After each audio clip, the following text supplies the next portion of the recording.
Ku rasakan hangat indahnya sang mentari, membangunkanku dari tidur yang lelap ini. Sinarmu yang terang mulai memasuki mata dan mengusirku dari alam mimpi. Sebenarnya gue terhitung salah satu musisi. Gue Rayasta tuh termasuk musisi yang beruntung sih.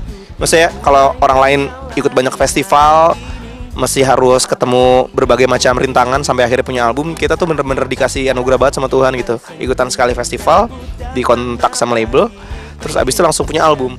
Jadi kayak itu makanya tadi gue bilang gue bersyukur banget. Karena gue tahu sebenarnya perjuangan yang harus dilalui untuk sampai ke titik itu tuh berat banget. Dan gue kayak dikasih jalan yang cukup mulus sama Tuhan. Cuma ya bukan berarti nggak sama sekali mulus-mulus aja gitu. Ada rintangannya. Tapi kalau udah nyampe di titik sekarang, kalau ditarik ke belakang pengen mencoba flashback, yang diinget pasti kan memori-memori yang bagus. Jadi nggak ada kata lain selain bersyukur aja sih. Gue udah nggak pernah inget hal-hal sulitnya. Karena kalau dipikirin hal sulitnya juga udah lupa saking kebanyakan indahnya sekarang.